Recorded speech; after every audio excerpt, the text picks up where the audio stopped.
அடுத்த Sai Chitra social talk நிகழ்ச்சியிடம் இருக்கின்ற விருந்தினர் பிரபல ஜோதிடரான ஏவிஆர் சதீஷ்குமார்.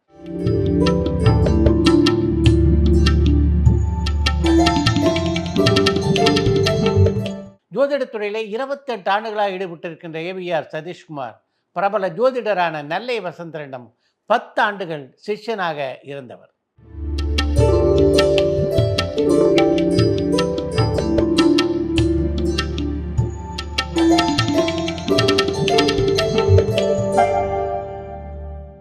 எந்தெந்த ராசிக்காரர்கள் எந்தெந்த கோயிலுக்கு போக வேண்டும் என்பதை பற்றி தான் இந்த துறையிலே பெற்ற பல அனுபவங்களையும் இந்த நேர்காணலிலே பகிர்ந்து கொண்டிருக்கிறார் Satishkumar. Chai with Chitra, Social Talk.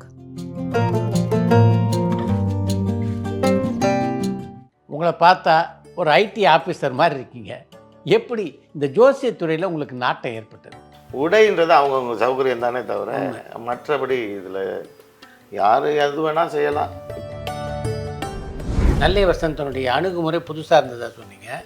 என்ன புதுசாக இருந்தது? ஜோதிடத்தில் வந்து 7.5 சனி அப்படின்னு சொல்லி பயமுறுத்துறது. அடுத்து உங்களுக்கு ஒரு நாக தோஷம் இருக்குது, ராகு எது தோஷம் இருக்குதுன்னு சொல்லுவாங்க. இன்னும் செவ்வாய் தோஷம் இருக்குது அப்படின்னு சொல்லி பயமுறுத்துவாங்க. இந்த ஜோசியத்தில் ஒருத்தருடைய பெயர் என்ன அப்படின்னு கூட சொல்ல முடியுமா? பெயர் என்னன்றதுக்கு ஒரு சில பாவங்கள் உண்டு. இப்போது லக்ன பாவம், 5ஆம் பாவம், 9ஆம் பாவம்ன்ற மாதிரி இந்த பாவங்களை கொண்டு பேரை வந்து தீர்மானம் பண்ணும். இப்போ எப்படின்னா, என் ஜாதத்தில் இருக்குது என்னுடைய பையன் பேருன்ற முறையில் உன் பையனுடைய பேர் இதுன்றது அது கிரகங்களாக இருக்குது. இந்த ஜாதகத்தை பார்த்தா உங்கள் பையன் பேர் சொல்லிடலாம். ஆனால் அப்போ கேட்டிருந்தா எனக்கு சொல்ல தெரியாது. அது திருச்செந்தூர் போனீங்கன்னா பிரச்சனைகள்லாம் தீரும். அப்படி திருச்செந்தூருக்கு என்ன சிறப்பு இருக்குன்னு நீங்கள் நினைக்கிறீங்க? திருச்செந்தூர் நீங்கள் எல்லாரும் பார்க்குறது முருகனை பார்க்குறோம், மற்ற விஷயங்கள் பார்க்குறோம். நாங்கள் என்னவா பார்க்குறோம்னா, அந்த ஸ்தலம் வந்து செவ்வாய்க்கும் குருவுக்கும் உண்டான ஒரு ஸ்தலம். நெல்லை வசந்தன்கிட்ட சேரத்துக்கு முன்னாடி நீங்கள் உங்களுடைய ஜாதகத்தை எடுத்துன்னு வெளியில் யார்ட்டையா போய் பார்த்துருக்கீங்களா? அது அந்த காசு இருந்தால் 2 வீடு கட்டியிருக்கலாம். அந்த அளவுக்கு நாங்கள் வந்து ஜோதிடம் பார்த்துருக்கோம். நீங்கள் நெல்லை வசந்தனோட மிக நீண்ட நாட்கள் பயணம் பண்ணியிருக்கீங்க. அவர் ஜோசியம் சொல்லும்போது பக்கத்தில் இருந்து பார்க்கக்கூடிய வாய்ப்பு உங்களுக்கு கிடைச்சிது. அது மாதிரி நீங்கள் பார்த்ததில் எது உங்களை மிக அதிசயப்பட வைத்த விஷயம்? ஒரு ஜாதகம் பார்க்கும்போது கேட்குறாரு, நேற்று மாலுக்கு போனீங்களான்னு கேட்குறாரு. மாலுக்கு போனீங்களான்னு கேட்குறாரு வசந்தன் ஐயா. ஆமாம், மாலுக்கு போனேன். அங்கே போய் நகை கடைக்கு போனீங்களான்னு கேட்குறாரு. நகை கடைக்கு போனேன். நாங்கள் செயின் ஒன்று வாங்கிட்டு வேண்டான்னு திரும்ப கொடுத்தியான்னு கேட்டார். சில பேர் வந்து நாடி ஜோசியம் பார்க்குறாங்க, சில பேர் எண் கணிதம் இருக்குது. இதில் எதெல்லாம் வந்து ஒருத்தர் வந்து ஃபாலோ பண்ணுறது? நம்ம ஒரு விஷயம் இதுதான், இந்த ஜென்மத்தில் இவ தான் நமக்கு பொண்டாட்டின்னு முடிவாயிட்டா அந்த பொண்டாட்டியோட நிறுத்துறது தான் மரியாதை. இப்போ பில்லி சூன்யெல்லாம் வைக்கிறதா சொல்கிறாங்க, அதெல்லாம் எடுக்கிறதாவும் சொல்கிறாங்க. இது முறையிலேயே அதெல்லாம் இருக்கா? எல்லாமே நம்ம முன்னோர்கள் சொன்னப்பட்ட விஷயந்தான். நமக்கு நம்ம வந்து எதுவுமே புதுசாக இப்போ கண்டுபிடிச்சி வந்தது கிடையாது. அது உண்மையாக அதெல்லாம் இருக்குது. அது இன்னும் ரகசியமாக கடைபிடிச்சிட்டு வர்றவங்களும் இருக்காங்க. பொதுவாக ஜோசியத்தை பற்றி பல பேருக்கு என்ன நம்பிக்கை இருக்குன்னா, பாஸ்டன்ஸ் நடந்தது எல்லாம் தெளிவாக சொல்லிடலாம், நடக்கிறத சொல்கிறது ரொம்ப கஷ்டம்.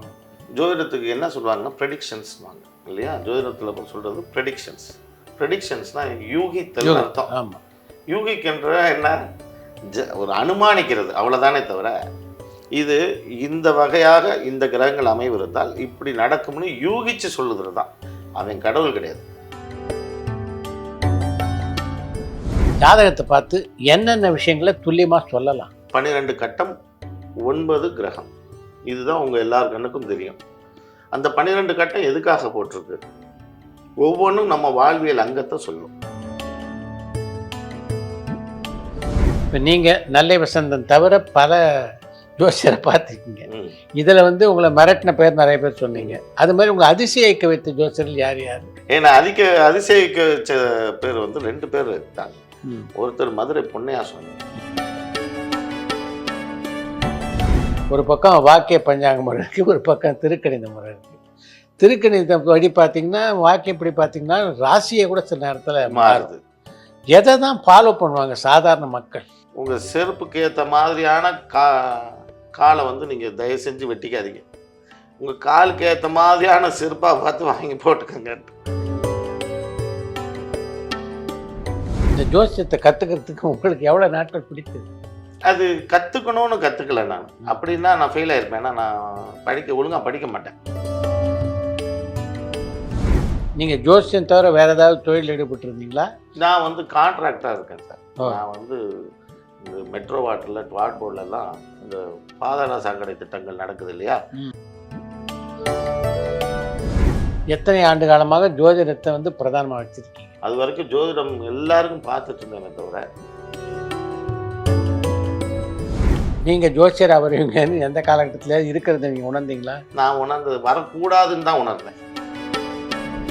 பொதுவாக வாழ்க்கை அப்படின்றது ஏற்கனவே திட்டமிடப்பட்டது, நீங்களும் நானும் எதையும் மாற்ற முடியாது அப்படின்னு ஒரு ஃபிலாசபி இருக்குது. அதை நீங்கள் ஏற்றுக்கிறீங்களா? இப்போ நம்ம ஒரு விஷயம் சொல்லி இந்த விஷயம் அதற்கப்புறம் இப்படி மாறுது அப்படின்றதும் திட்டமிடப்பட்டது தான். அதுவுமே ஏற்கனவே முடிவு செய்யப்பட்டது தான். இப்போ நீங்கள் ஜோசியம் சொல்ல ஆரம்பித்த உடனே உங்கள் குருநாதரை சந்தித்த மாதிரி எந்த மாதிரி வித்தியாசமான அனுபவங்கள்லாம் உங்களுக்கு ஏற்பட்டு? வர்ற கிளையண்ட் எல்லாரும் ஒவ்வொருத்தரும் பாதிக்கப்பட்டிருக்காங்கன்னு சொல்லியிருக்கேன்ல. பாதிக்கப்பட்டதே கொஞ்சம் எக்ஸ்ட்ரா பாதிக்கப்பட்டவங்களும் சிலர் வருவாங்க. அதுக்கு நமக்கு இந்த இடத்துல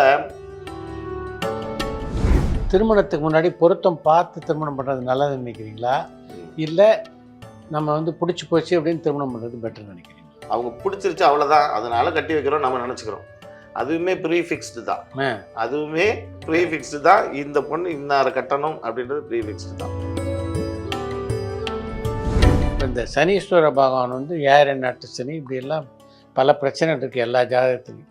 இதுலேருந்து யாருமே தப்பிக்க முடியாதா? இப்போது கோச்சாரத்தில் கிரகங்கள் நகர்ந்து வரும்பொழுது உங்கள் உடலை சனி பார்வை செய்தால், உங்கள் ஜாதகத்தில் உள்ள சூரியனை இப்போ சனி பார்வை செய்தார், உங்கள் உடலில் உள்ள சூரியனோட ஆற்றலை மட்டும் குறைக்கும் அல்லது கட்டி போடும், இயங்க விடாமல் செய்யும். மொத்தம் 12 ராசி இருக்குது.